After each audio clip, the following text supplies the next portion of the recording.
હે ભગવાન, હું બહુ ભૂલી ગયો. મેં તમારા અમૂલ્ય વચનોને લક્ષમાં લીધા નહીં.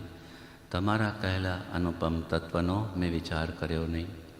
તમારા પ્રણીત કરેલા ઉત્તમ શીલને મેં સેવ્યું નહીં.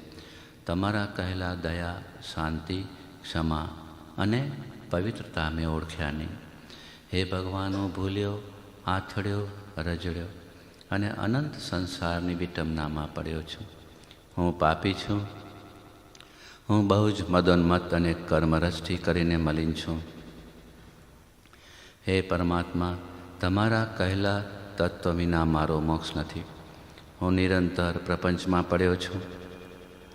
અજ્ઞાનથી અંધ થયો છું.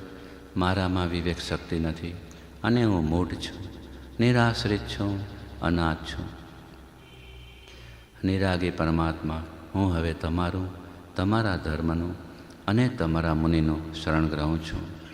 મારા અપરાધ ક્ષય થઈ હું તે સર્વ પાપથી મુક્ત થાઉં એ જ મારી અભિલાષા છે. આગળ કરેલા પાપોનો હું હવે પશ્ચાતાપ કરું છું.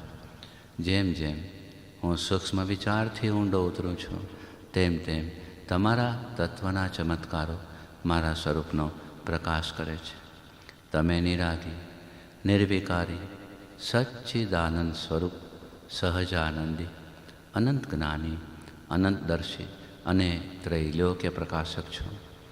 હું માત્ર મારા હિતને અર્થે તમારી સાક્ષીએ ક્ષમા ચાહું છું. એક પળ પણ તમારા કહેલા તત્વની શંકા ન થાય. તમારા કહેલા રસ્તામાં અહોરાત્ર હું રહું એ જ મારી આકાંક્ષા અને વૃત્તિ થાવ. હે સર્વજ્ઞ ભગવાન, હું તમને વિશે શું કહું? તમારાથી કંઈ અજાણ્યું નથી. માત્ર પશ્ચાતાપથી હું કર્મજન્ય પાપની ક્ષમા ઈચ્છું છું. ઓમ શાંતિ શાંતિ શાંતિ.